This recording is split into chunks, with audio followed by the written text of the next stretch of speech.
What did you say then about Josh Brolin? On the Josh Brolin, didn't he play Cable? Yeah, yes, he did. Yeah, I see. Uh-huh. Although I remember when I always forget his name. It's not Stephen Birkoff. It's Stephen Merchant. No, no, not the man who played Caliban in Logan. The Stephen, he was amazing. He was in that film where he was like an old grizzled blind guy. Oh, Stephen Lang. Yeah, Stephen Lang. He really Amazing. lobbied hard for the role of Cable. He Really? buffed up and he put a load of pictures of himself up saying I'm the perfect Cable, and then I thought, well, obviously they're going to get Ron Perlman anyway, so I wouldn't bother. And then they went with Josh Brolin, which is fine because I fancy all three of those men, so I didn't care what happened. Yeah, I mean it was a win-win-win all round. Yeah, it was a triple win. I was watching a show the other day, and it was just a jokey thing on YouTube about a woman who was like I'd say mid-40s, who's like a lawyer talking about courtroom scenes in American films. Right. And she came to a sequence where she was talking about a scene that Stephen Lang was in, and she said, "Oh well, I'm a bit biased on this scene because that's actually my dad, Stephen." And it was like Emma Lang or something. I thought, good. Imagine being Stephen Lang's son. It'd just be amazing. Mm-hmm. He's such a man.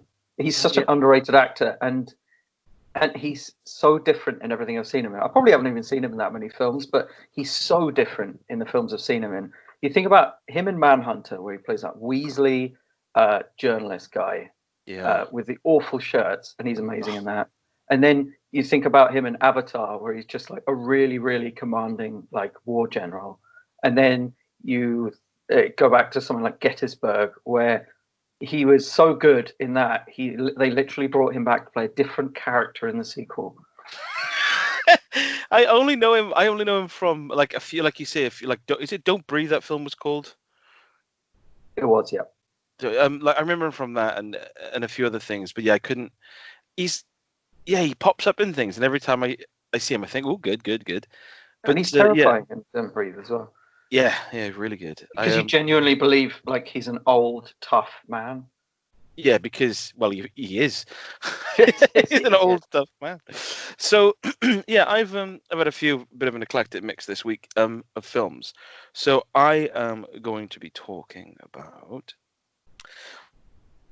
Ace Ventura, Dark Crimes, Jack Reacher and the sequel, Motherless Brooklyn, Lawless, and Extraction. Right. And you are going to be discussing. I will be talking about Crank with Jason Statham, The Dead Zone, and Pirates of the Caribbean 1, 2, and 3.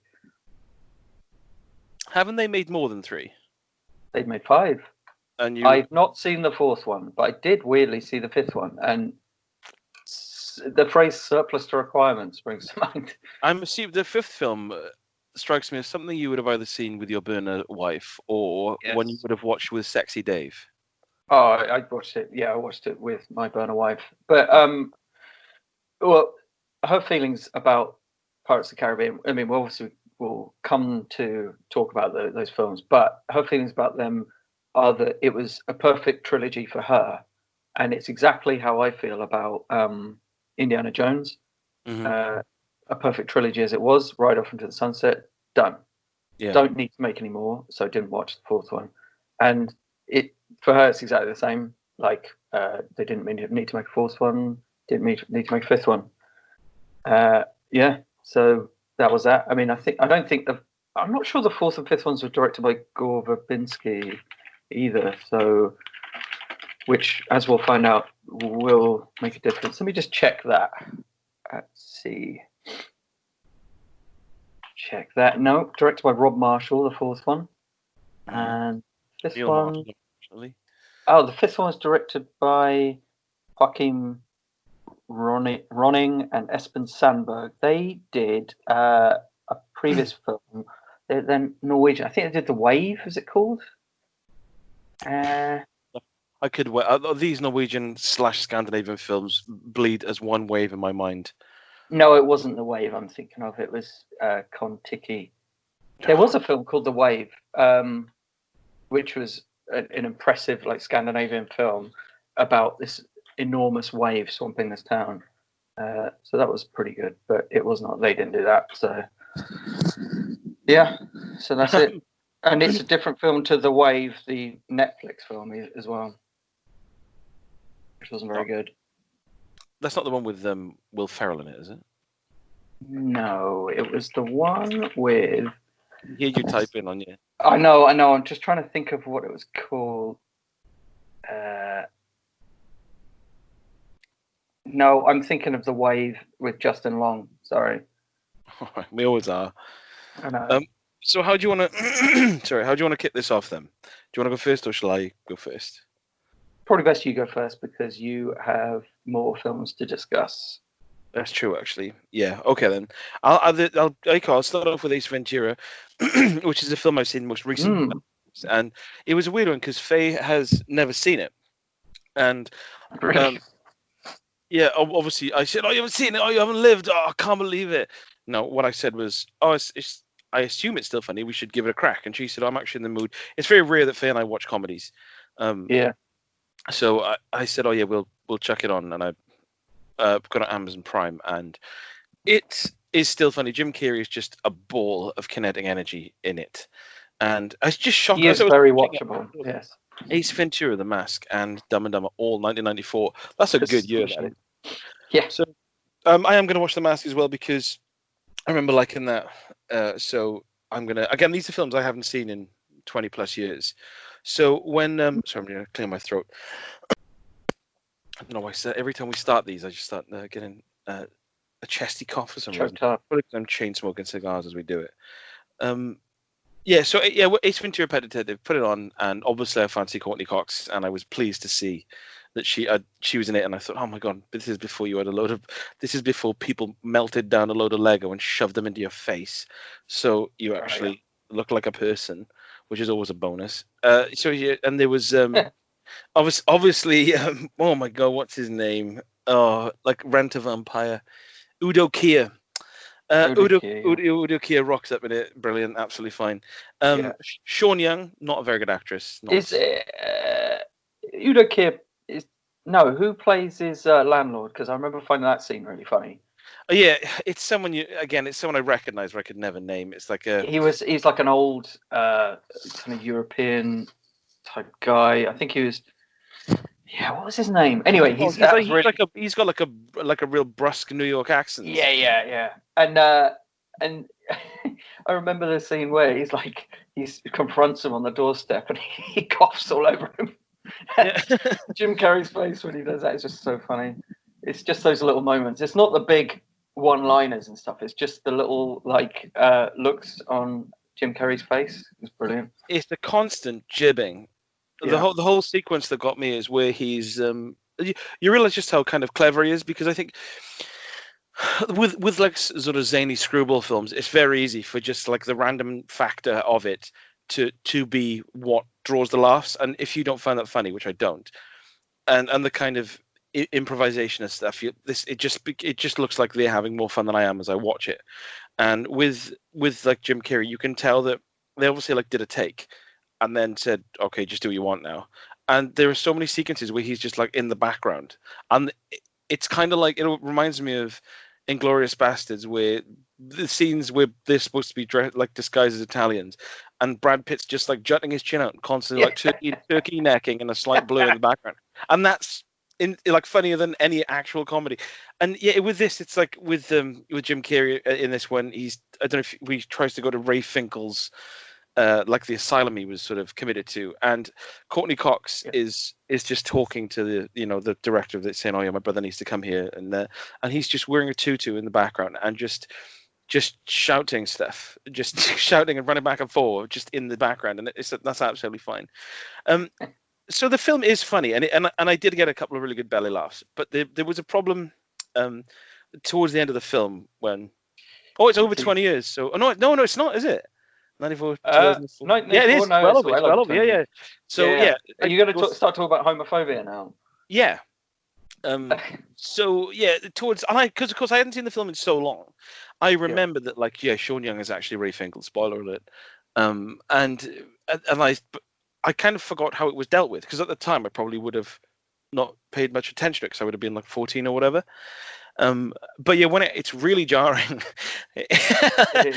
um, It is. Like, I know, I get that it's meant to be a crying game reference with the music and that, but it is basically like the comedy is basically coming from how disgusting it would be to kiss a man. Yeah, and that's Really. it. To kiss a Yeah. man, nothing more. And he's like washing himself and weeping like he's a victim of rape. And Yeah. it's like none of the film is gross out comedy. And there are like one or two bits that haven't aged too well in terms of just things that happen. But it was like, oh, okay.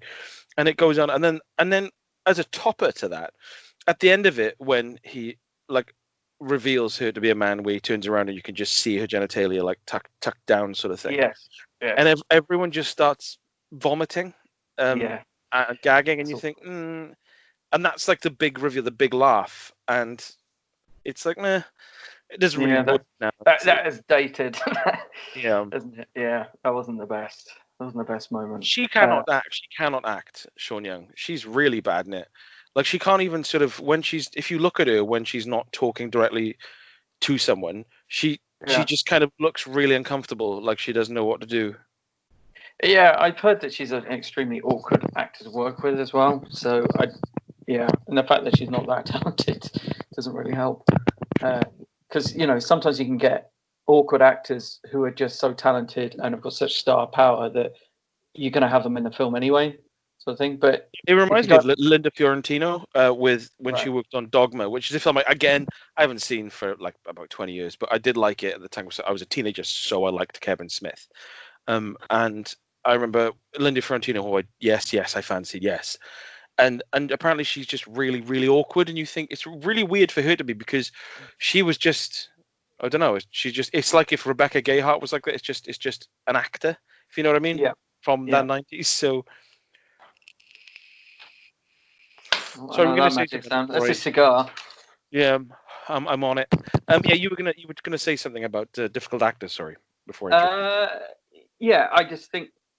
I mean, I hear stories from our friend Dave, who's a producer. So, Sexy Dave. Sexy Dave, and he will, and he'll kind of hear through the grapevine, if you like. Like, he'll meet people who've met certain actors and stuff, and will describe their behavior on set and stuff. And it is quite amazing, because you get absolutely amazing actors who are so like giving with their time and so sociable and stuff with the crew and the extras and stuff. I remember specifically in mentioning like Hugh Jackman apparently is just amazing and is like really, really welcoming to people and down to earth and stuff. But there are others whose names I won't mention in public, but like who are just real prima donnas, but they are such big stars. I guess you can't really afford not to have. I mean, if you can get them in the film, you're going to put up with a bit of that sort of stuff. I mean, it's the kind of Marilyn Monroe effect, isn't it, really? Because she was a nightmare on set, apparently, and take after take to get something right, or just not turn up or whatever. But she was such a big star that, Billy Wilder would put her in a film and it revolved around her. I remember when I was doing, I haven't written for Nerdly for a while now, but when I did a few things, I remember Phil Wheat, who runs Nerdly, said he'd gone to, I don't know if you know Rupert, but he really likes horror films. He really likes going to horror conventions, Rupert. And he said, I've got a load of interviews that need to be transcribed. And I've transcribed a few interviews I've done with people, usually with like video game stuff. Like George, what was his name? George Sanger and Aaron Connors, who wrote the Tex Murphy games. And I actually quite like transcribing stuff. I find it really therapeutic for some reason. And I said, oh yeah, just send me the audio and I'll happily do it. That's not a problem. And it was a low budget horror film with a guy in it who the director must cast him in it, and he's in all of the director's films as different parts. And it was so painful to listen to. His accent was like, yeah. Oh, when I was in that movie, yeah. Yeah, it was a great time, and I thought that can't be how you speak. The kind of person who name drops famous actors, but only by their first name. Yes. Well, he So does that. yeah, He does yeah, that. When I was with Tom Cruise, yeah, yeah. Tom and Cruise, in case you hadn't realised who I'm Tommy talking about. C, and then and there's some points in the interview which are like quite pathetic to listen to, where someone's obviously like he's been asked a question and he'll talk over the person asking the question to try and get someone's attention in the background. They obviously are ignoring him, and then he's like, "Oh yeah, I'll catch you later," and then go back to Wow. and it's like you get the impression that he was sitting in front of like the person interviewing him and desperately looking around to kind of try and like sort of qualify his own success and worth to himself all the time. Yeah, yeah. And it was There's definitely a difference between like youthful confidence and just massive over ambition, and I wonder if it's too early almost to have an ego like that. I don't think you're going to get very far with an ego like that, because there's one thing I've learned from the few film sets I've been on. It's such a collaborative medium. Like it's not something. There isn't really that much room for ego, especially at the indie level. Because everyone's having to make sacrifices essentially, and so you don't really have room for that unless you've got some megastar there who is going to sell the film. Yeah, it's a bit of a non-starter, really.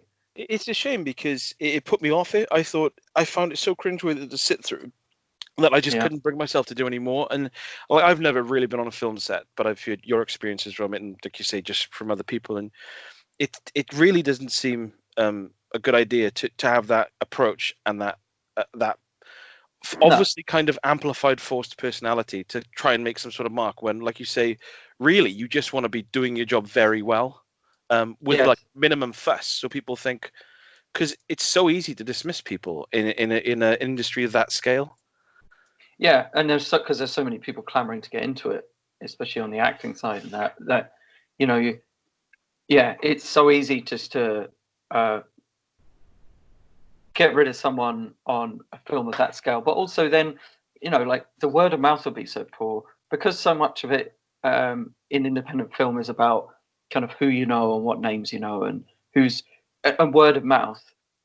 All it takes is for someone to say, right, okay, who should we try and approach for this film, and they'll throw a few names around because someone they know knows that person or whatever, and it's like all it takes is for one producer to say, well, that guy was a bit of a nightmare, to be honest. He was full of himself, and he was difficult on set, and that's it. They go with someone else who's just as okay, and just as cheap. So so it is a weird. How do we get on this topic? Actually, we was talking about Sean Young being difficult. I think. That was it. Yeah. But, yeah, and the point is that she doesn't really have that star power and talent to survive, to back it up, if you like. I mean, the only other things I've really seen her in are Blade Runner and what's that Kevin Costner film, No Way Out. I think she was in that. She was all right in that.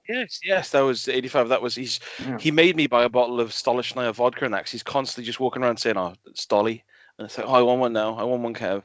I'm such a good when it comes to that. I'm so easily led when people like eat or drink in films. I want that now. I know. I remember watching like westerns when I was a kid, and I loved it when they went into a bar and just ordered whiskey and just necked it. It looks so nice. And it was so cloudy, and it'd be room temperature for back, and then a bit of a wince because it's been made in someone's toilet, and you think, I want that now, and I'm 12.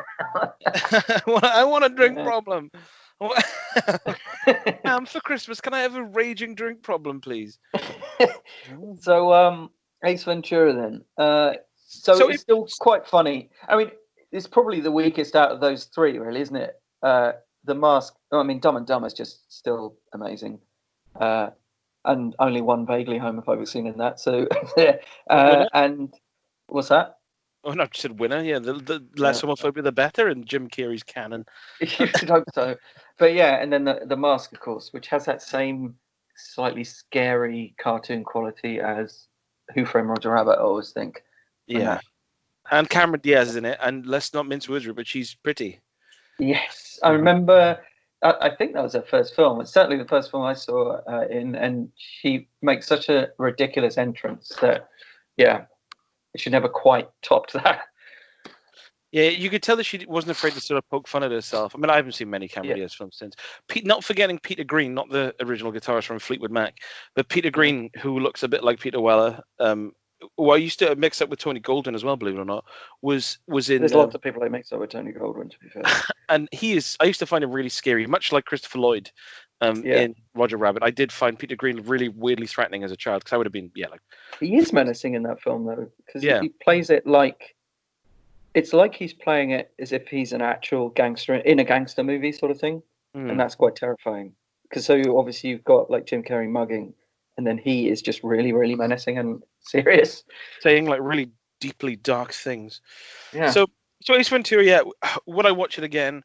I'd probably watch it if I had like a young child, and I would put on, because it's kind of cartoony and slapstick, and it's a film I could sit through. Yes. Yeah. So, and a child would need an education in Jim Carrey. Yes. Amazing. What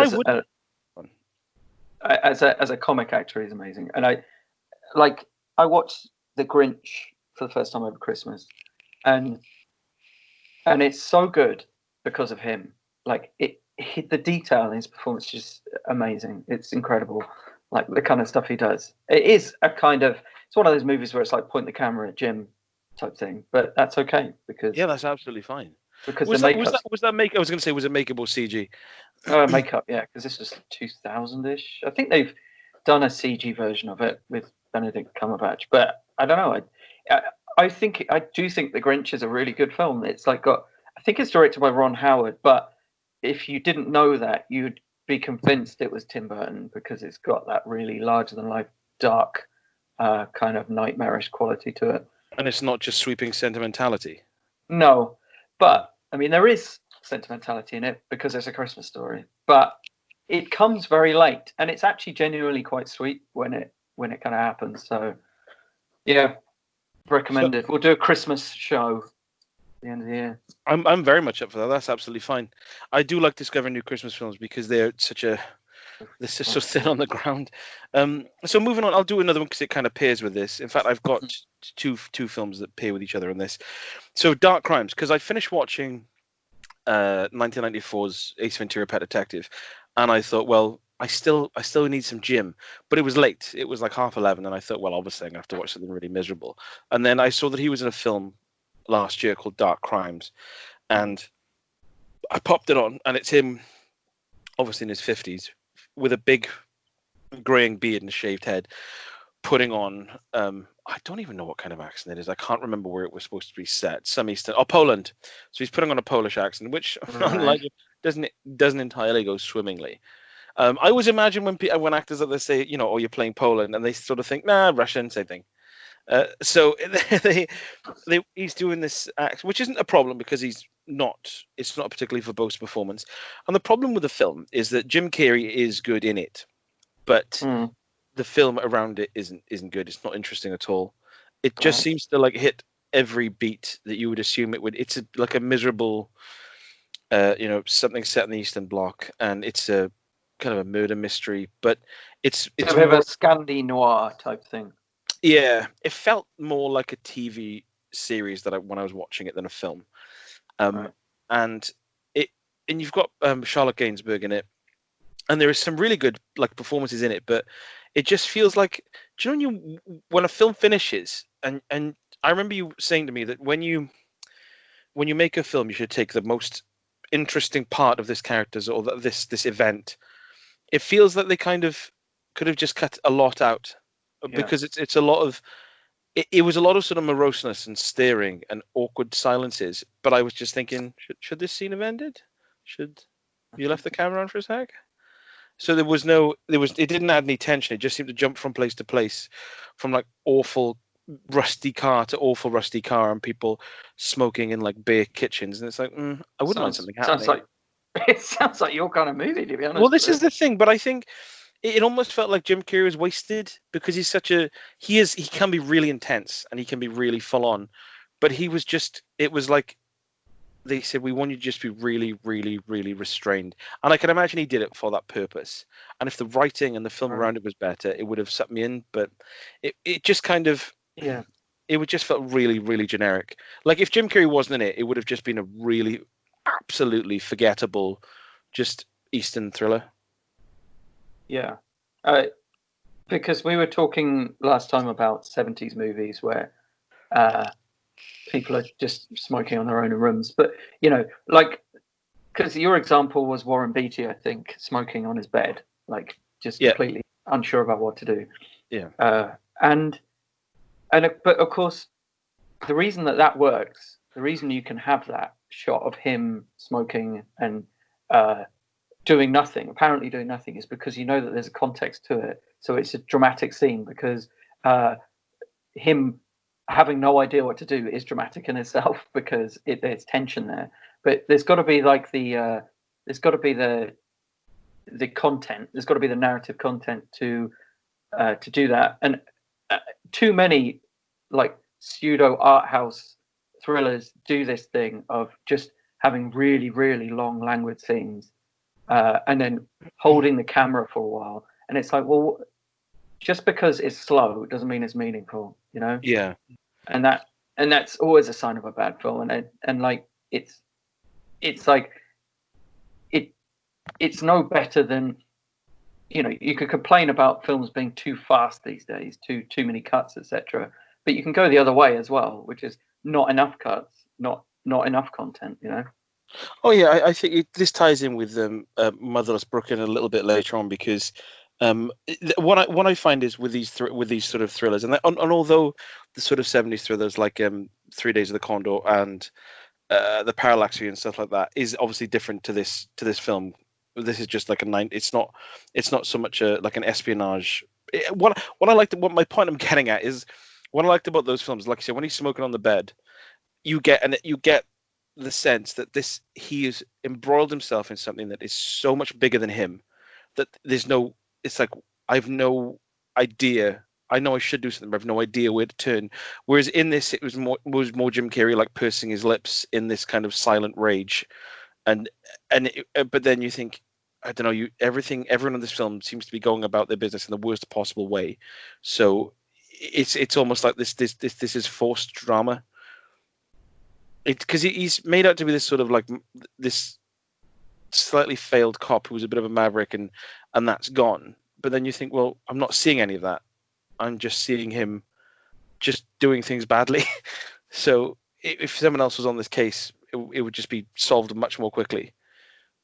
So I really didn't. I watched it to the end and I was like, I know. Yeah. And it's such a generic title as well, Dark Crime. I know I will never watch it again and I will never probably think about it again. And if we did this in a month and you asked me to remember it, I'd be like, oh, what was that film? So, yeah. Nice to see a change of pace. The one with Jim Carrey. Yeah, where had a beard and looked at Charlotte Gainsbourg's bum. Oh, I know the one. So I do think there's definitely room for a Jim Carrey resurgence, a dramatic resurgence. I doubt. I mean, I don't think he's going to do the same kind of comedy again, but because we've seen he can do dramatic roles, so I hope he does have a resurgence in popularity. That would be cool. Yeah, it would because he's an interesting screen presence, and all of his dramatic films like Eternal Sunshine of the Spotless Mind I've never actually seen. Oh, a Truman Show I did watch, but they're very long ago. So yeah, Truman Show is amazing. You should watch that again. No, I'm too busy watching Ed TV, I'm afraid. TV, remember that? Oh my god! So that's my Jim Carrey double starter. So what have you got in the bag? I've got. I watched Crank because we found. Sorry, it fizzled out then, the connection. You had a. I had a portion of chips and curry sauce and watched Crank. Yeah, so Crank is a film with Jason Statham, as we know. What year was it? It must have been about 2005, 2006. Yeah. This film came just after the Bourne films, kind of like reinvigorated action cinema. But what they also did, which was very bad, was they changed action cinema so that action scenes were basically created through editing rather than choreography. and this was a trend which continued for some time, unfortunately. So and Crank is filmed with these tiny handheld digital cameras. I'm assuming they're digital cameras, although apparently in the second one, I don't know whether it's the same in the first one. In the second one, they used camcorders, like expensive camcorders, in order to film, because they didn't have these tiny digital cameras at the time. So they used in order to get the kind of shots that they wanted, then they use these tiny camcorders. Anyway, it makes it pretty incomprehensible, and the whole film is very, very ugly looking, in terms of just the image quality, but also the fact that it's really, really shaky cam, the fact that it's so much of it is shot in close up, the fact that the editing is awful, and the action scenes are inexplicable. But it is broadly a comedy, and although the actual script isn't funny in itself, Jason Statham is funny in it, and you realise now that this is one of his sort of first really, really big films, along with the Transporter films, to make him like a big action star. Yeah. And obviously now, you've seen him in stuff like what's it called, Spy, where he's hilariously funny in that. Yeah. But he's really funny in this as well, and it's mostly to do with his kind of attitude. The fact that his character is just barreling around the place, just knocking bystanders over and stuff. It's just hilarious, because you just see him walking around, and there'll be some old woman who just knock past her and she'll go flying, and all that. That's kind of funny. And of course, there's a brilliant scene where, for no reason, he strips off completely naked and gets into like a hospital gown to escape hospital. But there's all these shots of him like running around and like leaping over stuff, and you'll just see a glimpse of his bum like peeking out through the gown. It's just so funny. Never gets old. However, there are some slightly troubling moments in this film, and there's a kind of infamous scene where he has sex with Amy Smart in the middle of a Chinatown market, which is not. I mean, it's quite a funny idea on paper, because it's like he needs to. Obviously, the whole concept is that he needs to keep his heart rate up in order to stay alive, to stop the poison. I don't see why it would prevent the poison from spreading to his body. You'd think it would actually accelerate it, but anyway. So there's a scene where they have like sex in public in Chinatown, and that's amusing in itself. But the way it's actually done, like, I don't remember it being this rapey when I originally saw it, but it's really creepily, like, because he's like clawing at her, like, and pinning her down and stuff, and tearing at her clothes, and it's like, okay, like, this needs to turn around quicker, sort of thing, because it just takes too long for her to like get into it, if you see what I mean. And in the end, he's basically penetrated her before she's even said, "Yeah, I'm up for this." And it's really really awkward, actually, and not funny at all. So yeah. When you have moments like that in a film as well, and that's relatively recent. That's mid 2000s. It kind of puts a bit of a bad taste in your mouth for the what comes afterwards. You sort of think, yeah, everything's a bit tainted by that. Yeah. I seem to remember enjoying the sequel more because it was so absurd. It really. Yeah, I remember they really cranked it up for the sequel. They did, and they camped it up as well, because it was just really ultra camp and ridiculous. Was it the same director as well, or? I think so, yeah. So yeah, it's weird that they can be so juvenile, but at the same time, I don't know, so kind of inclusive in a way. But I mean, these guys went on to do Gamer with oh god, Gerald Butler. Yeah. Which no one saw. So I saw. Yeah, but Michael C. Hall was in it as well. Come on. Sorry. Michael C. Hall was in it. Of course he was. I think, the humor is very juvenile. I think I would have loved it if I saw it as like a 14-year-old. Yeah. I did see it as a 14-year-old. I think I saw it as a 20-something-year-old, and I remember thinking it was okay.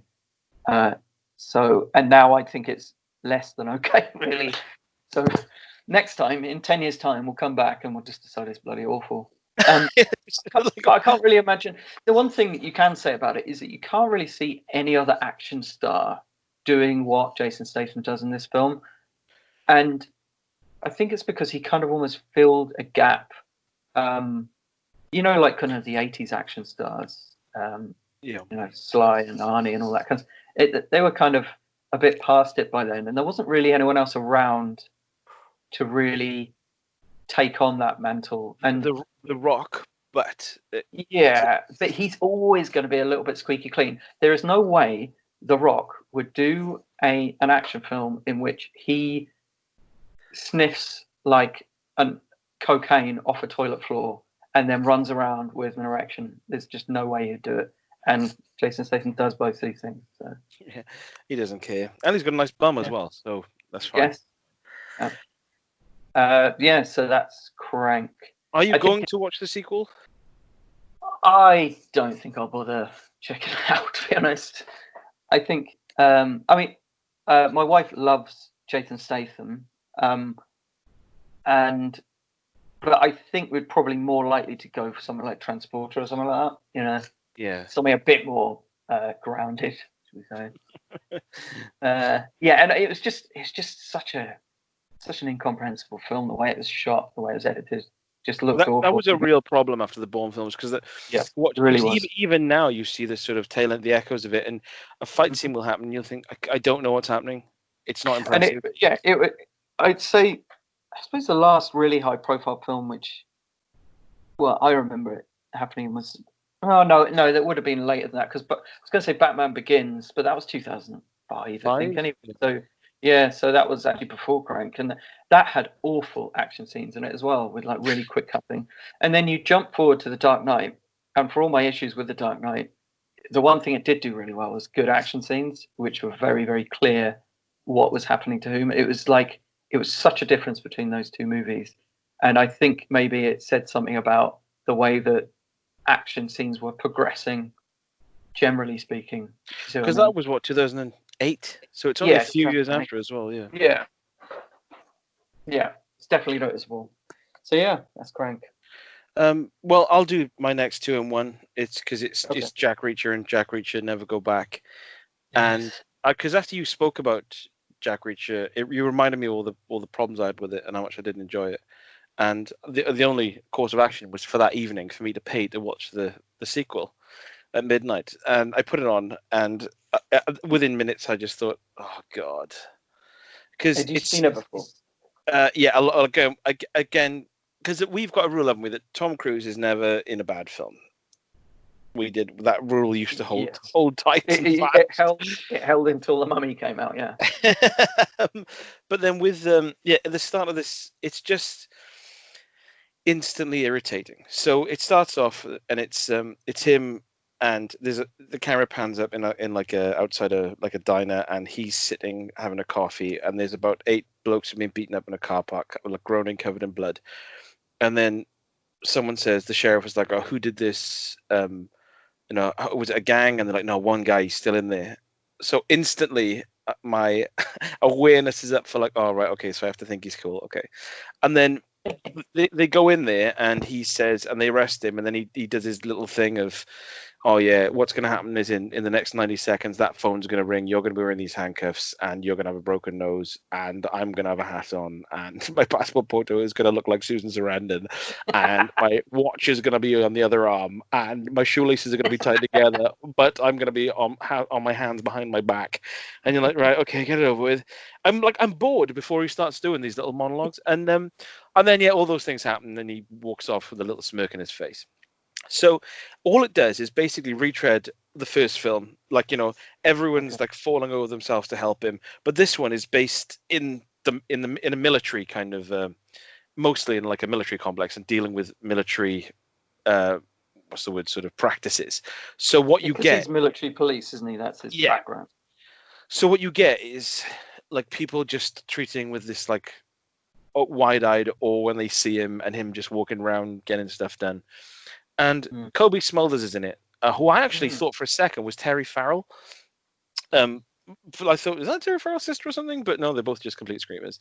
And what you get is everything that's irritating about the first film, with a slightly weaker plot, an over-plotted plot, but a more tedious plot, and combined with the fact that he's now got to basically like ferry around a girl who may or may not be his daughter, who's like a typical snarky teenager. So these are not ingredients for an interesting action film, and while there's some nice sequences in it, and it doesn't just devolve into like an awkward sort of love scene, which I thought at one moment was going to happen. I thought, don't do that. Don't just have it so she's just going to fall in love with him for no reason. But it's just irritating, really, really irritating. And there's some sequences where like this girl who's his daughter is doing these things, going off and doing these extremely dangerous things, just disappearing, and then coming back with like a bit of information she's got by doing something really, and he's kind of impressed with it, and you think. So yeah, it was just I was very much ready for the credits to roll when they did, and I will never watch that film again. Like I would at a push watch the first one again if it came on for whatever reason in a house party or something, but the sequel I'd think this isn't good, guys. This is not good, because you haven't got Jay Courtney in it, you haven't got Werner Herzog, and it just like family drama, like as a plot, a major plot point. It's what. So yeah, it was not good, and it was a far worse film than the original, which wasn't a particularly good film anyway. So, yeah, nothing I would ever watch again. Oh, that's disappointing. Oh, yeah. I'd say disappointing, but then I was never going to watch it anyway. So, it's not just. No, it's exactly what I imagined it to be, and what all the reviews said. In fact. Oh right, okay. Not as good as the first one.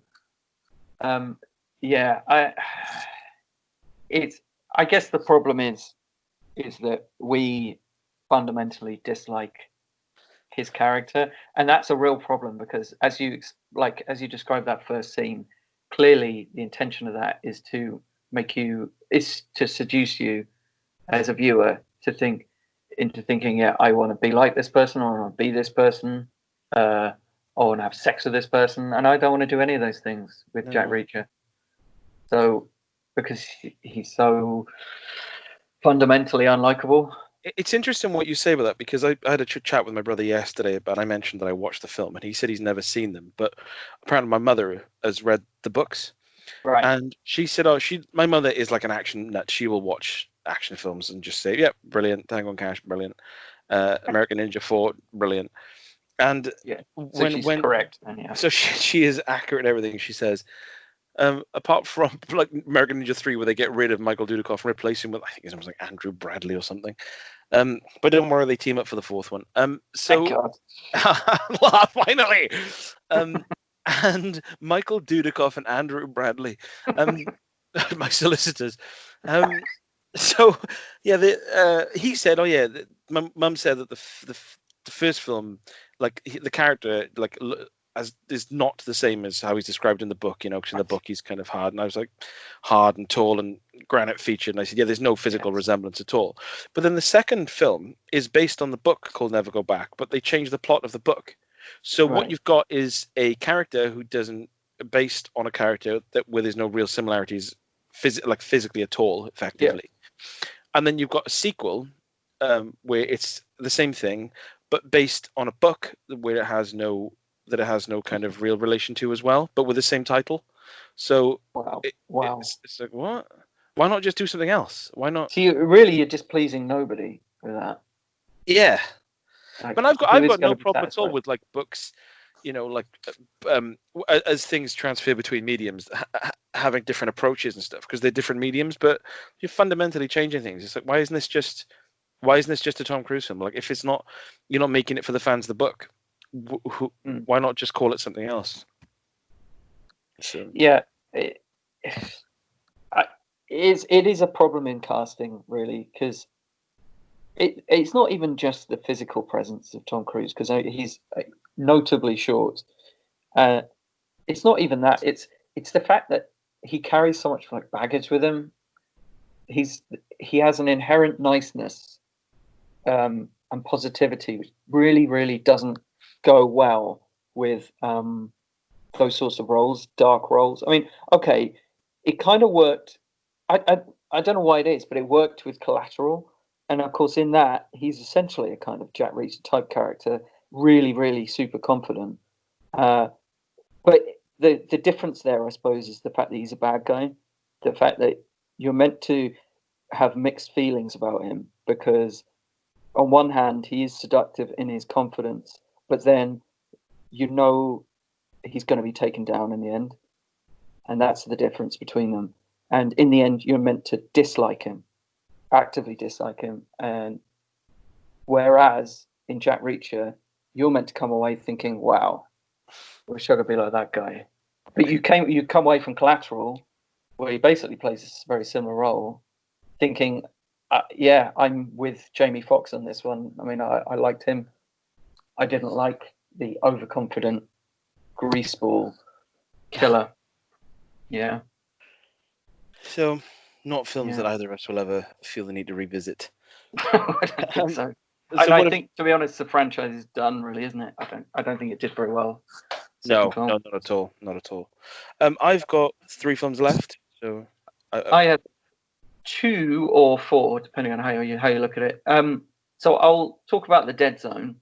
Okay. Yes, I'm intrigued by this because I've never actually seen it, and it's it's one I've been meaning to watch for a while, and then when I watched it, I realised I have actually seen it. It's one of David Cronenberg's horror efforts from the 80s, and it's strange actually because it straddles 2 kind of phases of David Cronenberg's filmography, because you've got the early kind of almost trash horror exploitation stuff, and then you've got the later, much more cerebral, character-focused work, and it's almost a bit of both. So I'm pretty sure that every Stephen King story has been adapted for film or TV. I think that's a genuine thing. Yeah. And there've been bad adaptations, and there've been really, really good ones. But let's face it, most of them are pretty average. And this one falls into the upper average category, I'd say. Oh, okay. Saying that, like, I think we mentioned last time, we talk about how like a star can elevate like tawdry or hackneyed material, and that is the case with The Dead Zone, because Christopher Walken is perfectly cast in the central role. He plays a guy who is a star in a Fat Boy Slim music video.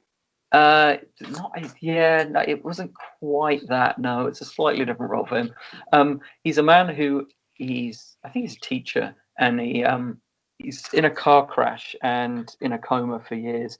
And then when he wakes up, he's got psychic powers. Basically, when he touches someone, he sees the future, I think, or he sees something that's going to happen to them or one of their loved ones, basically. And it's sort of this curse, really, that he's got, and it's it really torments him, and I don't know, it really works well with Walken. He's got quite like a kind of ghostly pallor anyway, and he's got this wide-eyed anxiety thing, which really works well, and it's just a really, really nice, detailed, nuanced performance, better than The Material, if you like. Of course, Tom Skerritt plays a sheriff, nothing wrong with that. Good. Tom Skerritt, he might as well be Chris Christopherson, as far as I'm concerned. Or Ted Levine. Or... so you can hear what he's saying.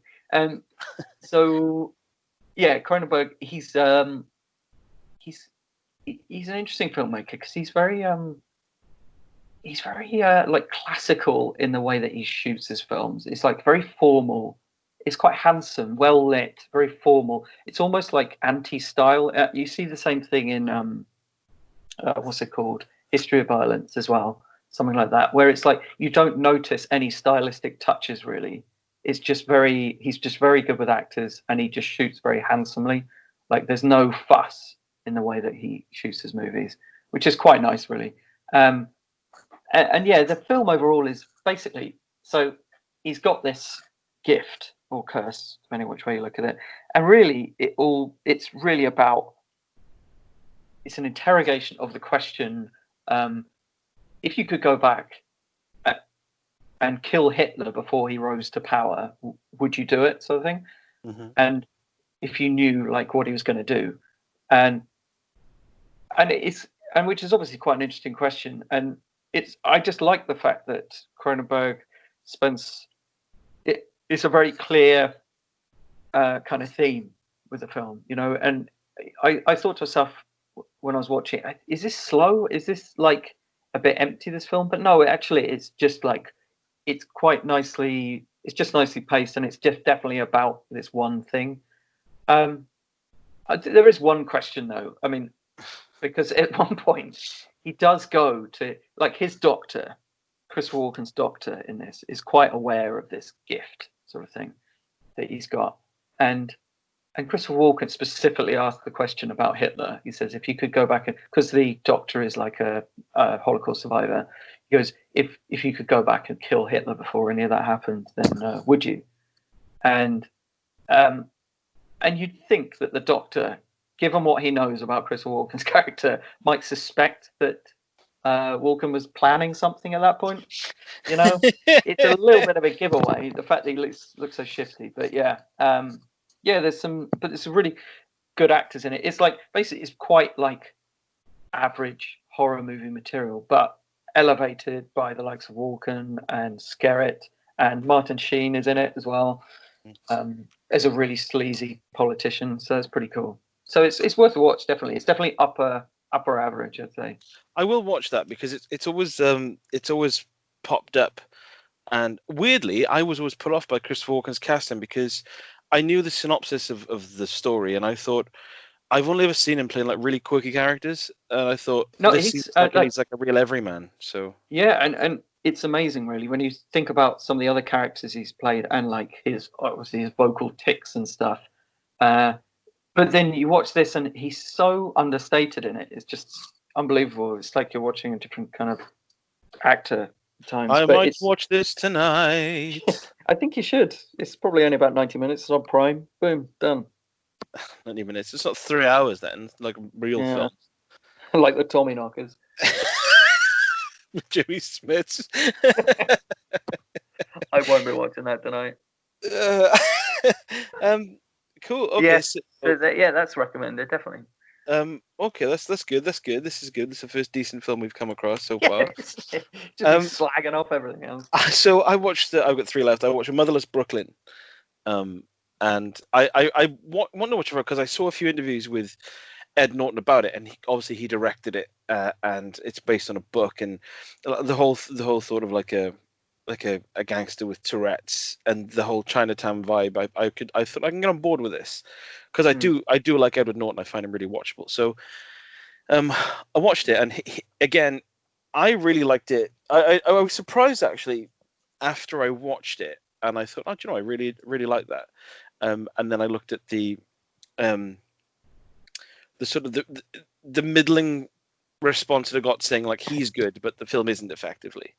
But I don't know if it was just because I was perfectly in the mood for that. I mean, it is like 2.5 hours long, but I really liked the fact. I thought he played the character really well, and I was kind of sucked into it. There's a few sequences where you can tell he's kind of making a point of showing that he's directing, if that makes sense. Like, there's a scene in a jazz club that goes on for like the length of a full jazz song, like 6 or 7 minutes and beyond, because they go through another song as well, and it's just like soaking in the ambience of the mood, and it's fine. But I think you're a big fan of this music and you're trying to highlight it, as opposed to it featuring in the film in any meaningful way. It could have been done in 30 seconds, but there's so many moments when it could have, because of his condition, this Tourette's condition, that it could have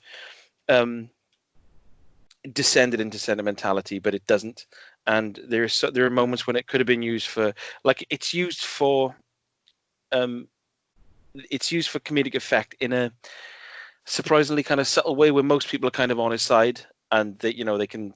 It's not like pointing and laughing at him, and whenever someone usually does, there are repercussions. So it's not like pointing and laughing at the fact he's like making these strange sounds and saying these strange things and putting on voices and twitching away. You do get the impression that like it is a really tough thing to live with, and it's not like this gift he has that it can be laughed off, and I like that aspect of it.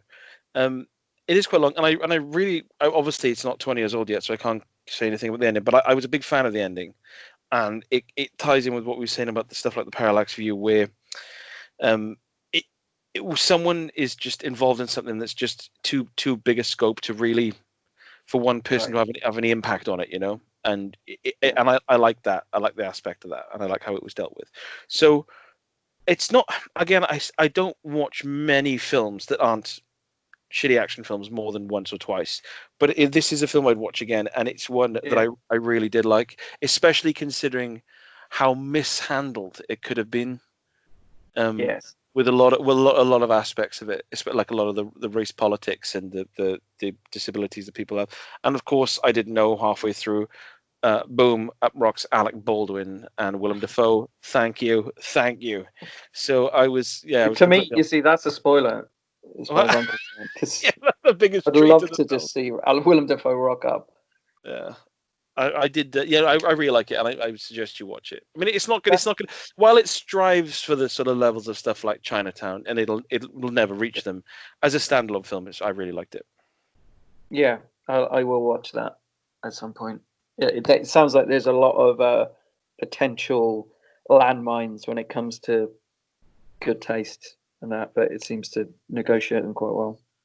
Yeah, you kind of feel for him, bless him, in that film. With the sort of tics and the way he is with other people, but it's never. I mean, if you look at the synopsis of it, it sounds like, oh my god, yeah, it could just be an awful, like, done as a comedy sort of thing, like, and a constant running joke about him getting into trouble.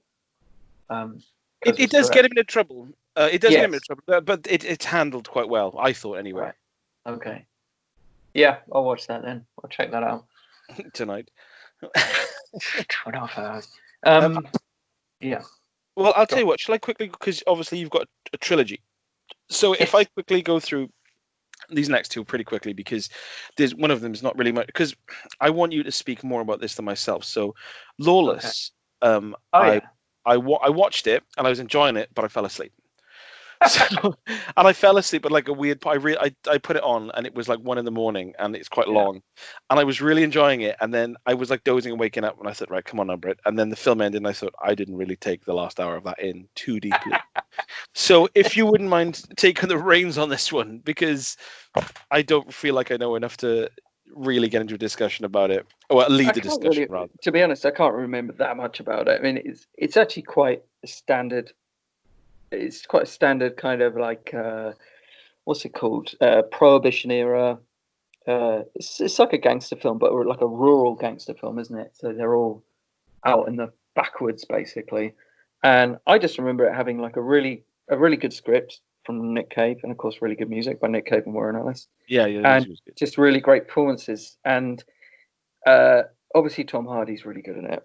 And I swear, I read somewhere.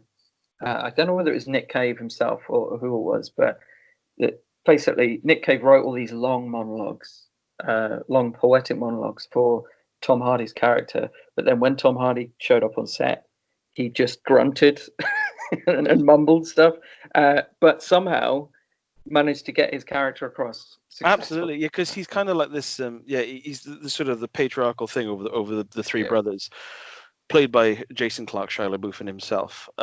And Jason Clarke where he should be as a very good supporting role. Yeah, I've seen him in other things, but I don't really. I recognize his face, but I couldn't name like another film I've seen him in. So, I mean, he was in. He starred in the second Planet of the Apes movie, and he was okay. And he was in the Terminator. Which one was it? Not Salvation, Genesis. Oh God! Well, the one where it was just spoiled in the trailer. Literally a spoiler in the trailer. Like I could not believe what I was watching in the trailer, and I thought, oh, there must be something else to it. Like it must be that, because I think it reveals. Yeah, because I can say it's not a spoiler because it's literally in the trailer. So in the trailer, it shows that his character actually is a Terminator, and like it's done as a big surprise in the trailer. It's like, oh my God, everyone's so shocked, and I was thinking, well, surely that's like a massive twist. And then I watched the movie expecting it to be like a twist on a twist, but no, that was literally it. It was just spoiled in the trailer. Did he play John Connor? I think so, yeah. Yeah, I think that's where vaguely recognize him in. But yeah, but with Yeah. Lawless, it was Yes. it was like you are right, because Tom Hardy's character is really like monosyllabic and Yeah. very socially awkward, but very kind of good at what he does and very defensive of his family. He has a rough old time in that film. Yes, there's a moment where Shia LaBeouf says, do you want to take a couple of hours off work?" And he's like, "Nah, I'm all right. I've only been cut in half. I've only been cut in half and fed into an alien thresher that dissolves my molecules. I'm fine. I'll just have another sugar in my tea and get on with it." So yeah, but Lawless, I It's been a assume while it's a good since I film. watched it. I don't remember that scene. So yeah, we won't. There's no point. I can't remember Lawless. I fell asleep. Not any fault of the film, but it seemed good for what I saw of it. Yes. But Yeah. what is a Sorry. good film that I stayed awake all the way through is Extraction with Oh yeah. Chris Hemsworth. I had no idea what kind of film this was, and I'm reticent to watch films that when Netflix say, "Oh, watch this. There's a film you might like. Oh, there's a series you might like. Brit, where are you?" It gets on my nerves. So when I log in this and it like pops up, so Extraction, watch this. I think no, Yeah. I don't. Just out of principle, I don't. But then my friend Plowman, Alex Plowman, sent me a message and said, "Have you seen Extraction? It's awesome." And he is very much like an action auteur when it comes to like really trashy. He loves like really gritty, fast-paced action films. And I thought, oh, well, do you know what? I'll give it a goosey. And it was really good. It's a really good film, really good action film. A lot of like it's obviously not single shots, but like seemingly long takes as they go as they're trying to get through. It's like a poor area of like an Indian city. They're trying to rescue this kid and get him out of there. And it's really good. The characters are really tasty in it. The introductions, there's some really visceral fight scenes, and so you saying that some of the action scenes are kind of done in long takes? Yeah, it's like it'll be like Chris Hemsworth saying, "Okay, we go through this building," and then it'll be like a camera, like kind of waist out behind him. It'll just follow him through these quite enclosed, awkward situations. Which brings us back to what we're saying about Crank, and how much has changed since then. And a lot of it is down to Children of Men, because that was such a groundbreaking action movie in terms of its use of single shot action scenes with careful, clever cutting sort of thing. I suppose you've got more recent stuff like Gravity, but like it's interesting now that whereas back then it would have been like, okay, let's got an action scene, we filmed it, now let's cut it up into as many pieces as possible. Whereas now a lot of filmmakers are striving towards something much more fluid, and it seems obviously so much more impressive when you have like a long take action scene and everything's in the frame and you can't hide anything. And it's really well choreographed and it feels really smooth. It's quite exhilarating. It comes down to choreography, and it also draws you into it, because it makes you feel much more like you're actually there, sort of thing. And it just shows that it's just a better style of action filmmaking. There are some scenes in it, like some sudden things happen during fight sequences where you think, oh, and there also it does that amazing thing, and I won't say any more about it, but when it cuts to the state of some of the characters, like 20 minutes in, and there's like an hour left, and what they've got ahead of them, you think, you're going to make this. You have had a kick in, my boy. You have had a showing in a car park outside Lidl. So there's a lot of moments that like kind of tick my boxes a bit, and I didn't realize that I fancied Chris Hemsworth, but no, I do. It turns out I do. Good, because I've only ever seen him. It turns out I've only ever seen him in like the handful of Marvel films I've watched, and it's like, oh god. But he could really carry it, and I really hope it turns into like a little franchise, because I'd be more than happy to watch another couple of them. I think the thing with Chris Hemsworth, he's got genuine like star power as well. He's got star presence, if you see what I mean. Like you got like Liam Hemsworth, who's like another kind of hunk. But you watch Liam Hemsworth, and it's like you could be anybody. You could be like whatever Clint Eastwood's son's called, just like one of them. Just one of those forgettable faces. Scott Eastwood? I think so, yeah. Just like there are, good-looking leading men everywhere, but you get some of them who have real like kind of star quality, which I know it's not star-driven films aren't a big thing these days, but I don't know. I think I've got a little bit of doubt about that, because I think something like Extraction gets an audience because it's got someone like Chris Hemsworth in it. I don't know whether, if it had someone else in it, and it would have nearly the draw, and gets women to watch it. Yeah, it was funny actually, because when it came on, I said to Faye, who isn't an action fan, I said, we're not going to discuss this. I'm putting this film on, and I put my foot down because I really fancied it, and she said, "Oh, fair enough." And then within minutes, she was kind of on her phone sitting next to me. And she said, "Is he in Neighbours?" And I said, "Possibly, he's Australian. I'm assuming everyone Australian's in Neighbours." And then 10 minutes later, the phone was down, and she was completely hips deep until the end, like completely emotionally involved in the whole thing. Good. So, which is a real sign of film with like a little bit more depth than just me liking action films. And because when I watch an action film, I start on a certain bar. Like I'm willing to put up with a lot that I wouldn't with a lot of other genres. But yeah, she was completely hips deep. And, same with horror. Yeah, absolutely.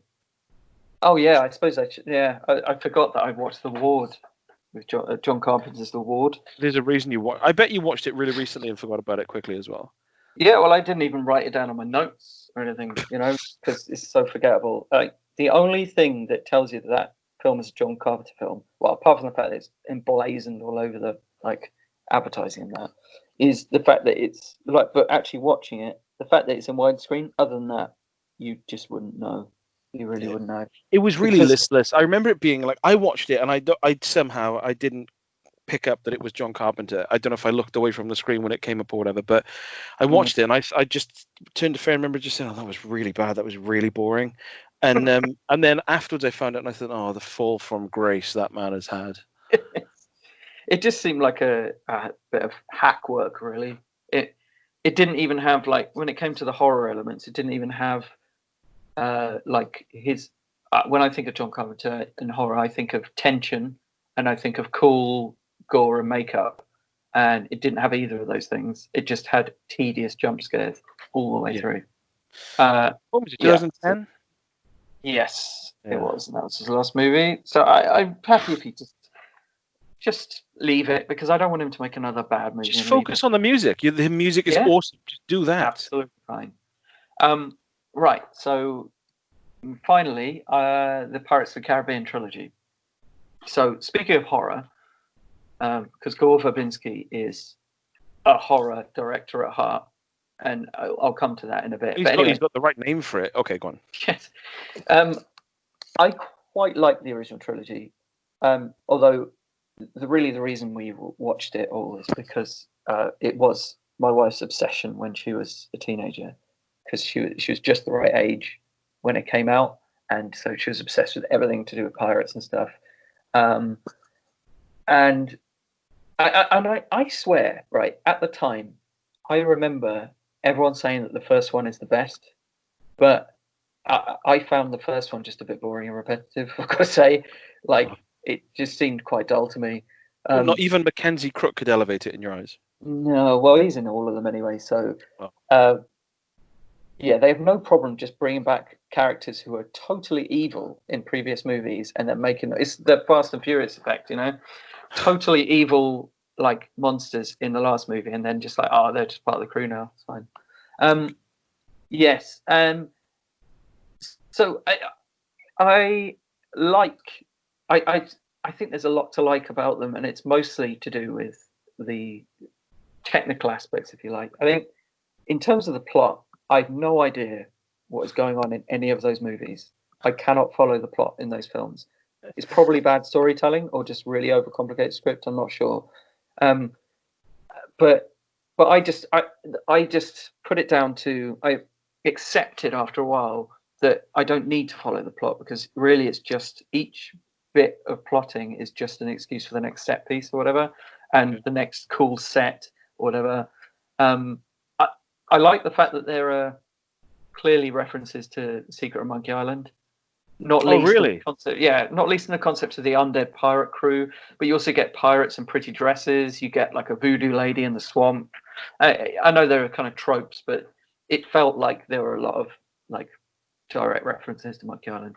Good. So that was cool. But yeah, the horror part of it, I think that's why it works so well, and that's why specifically the two sequels work so well, because Gore Verbinski obviously did the Ring remake, and he did A Cure for Wellness, and famously, he wanted to do a Bioshock film as well, which is what Cure for Wellness ended up being, which means that when you watch Cure for Wellness, you're thinking, well, it's not a very good film, but that would look cool in a Bioshock movie.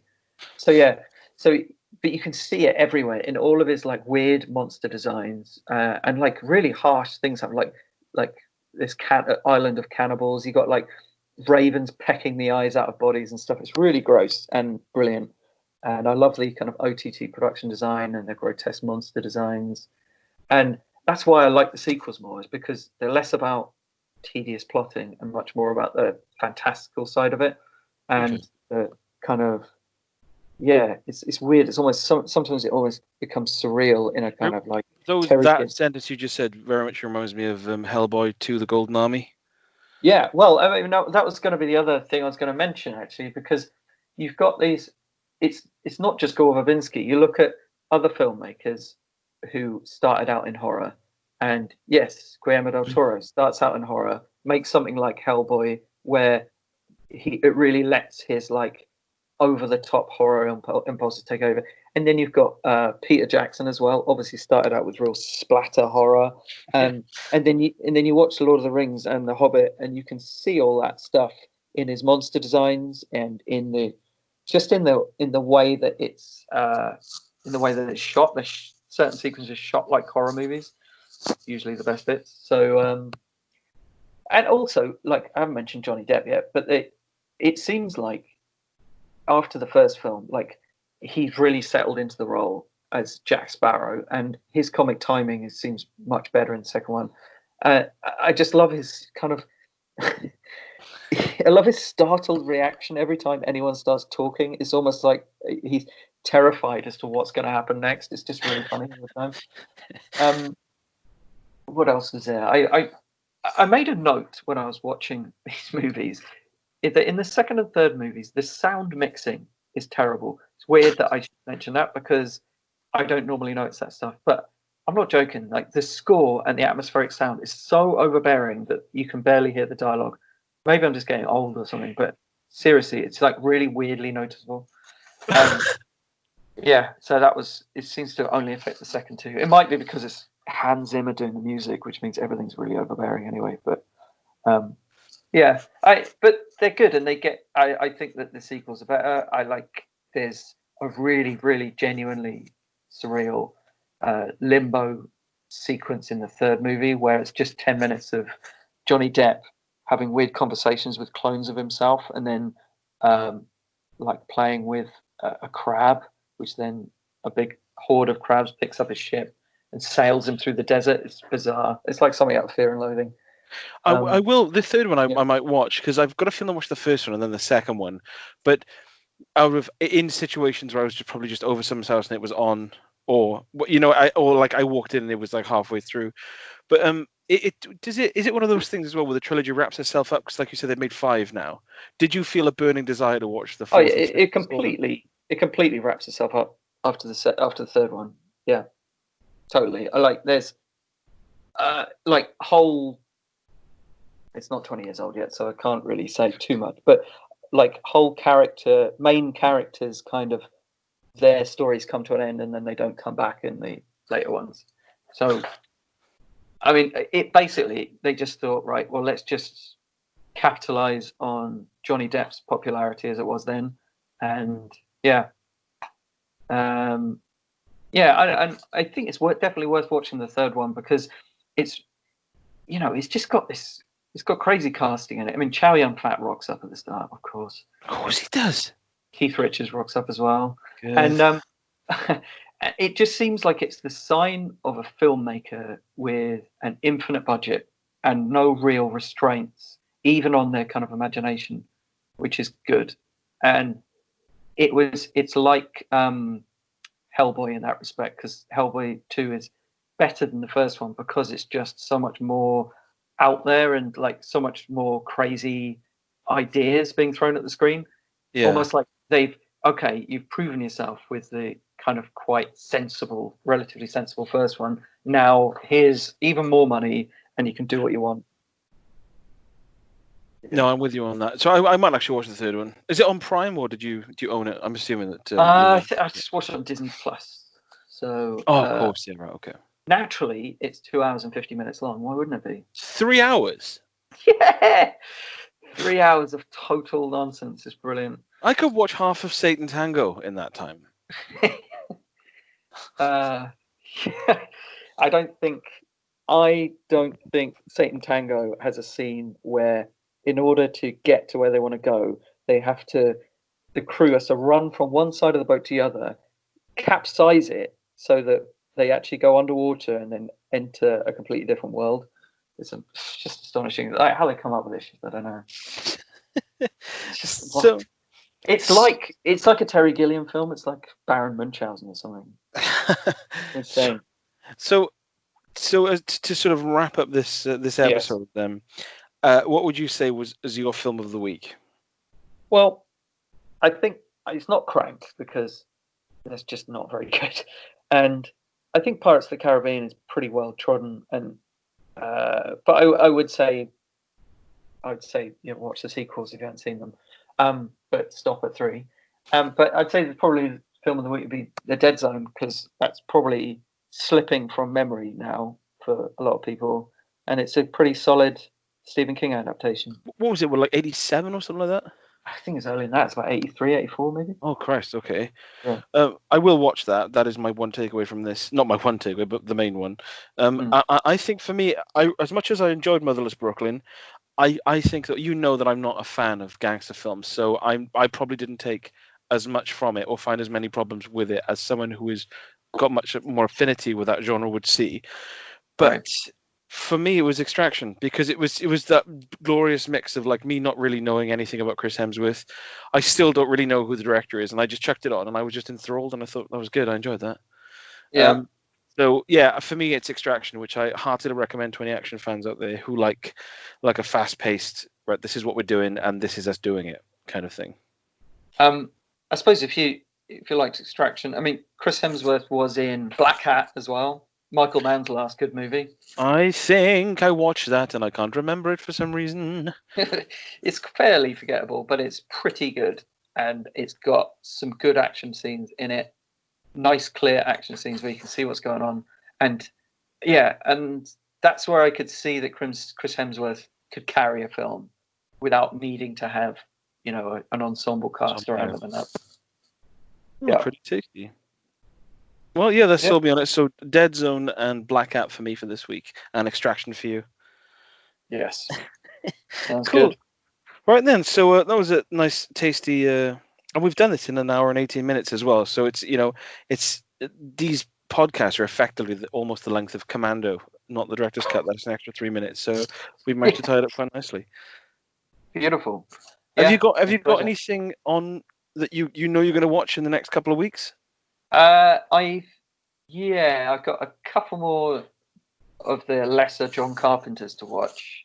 I've got Vampires, because I got a Vampires and Ghosts of Mars double bill. Like, I've seen Vampires before, and I remember thinking it was weird in terms of its storytelling and its narrative structure. And why is Daniel Baldwin in it? Why is he miscast? Yes. Yeah.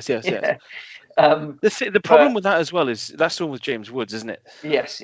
And James Woods is the such a foul man. James Woods. Yeah, it's such a foul man. You just think, oh god. I know, but then he's in stuff like Videodrome, which is incredible. So I can't really. But maybe he was a nice man back then. That's what I like to think. Yeah. So I've got them. I watched Vampires a few times over the years, and I think it was a film I remember thinking I really like that, and then I watched it recently-ish, and I would still watch it again now, but I can't. I'm completely on the fence about it. I might have to watch it again. Yeah, I'm gonna have to. I just remember being really odd, like really strange. Like it felt like one of those movies where the script has been made up as it went along, which can be a blessing or a curse. So yeah, and I've never seen Ghosts of Mars all the way through, and I know it's bad, but I'm keen to finish off John Carpenter's canon. I think I've got another one coming from Arrow Video at some point soon, some 70s horror, so I'll check that out. I can't even remember what it is, to be honest, but then I'll fill you in next time. Saucy. Well, I'll speak to you next time then, and enjoy whatever you watch. Cheers, love. Bye bye. Good viewing. Love you. Bye.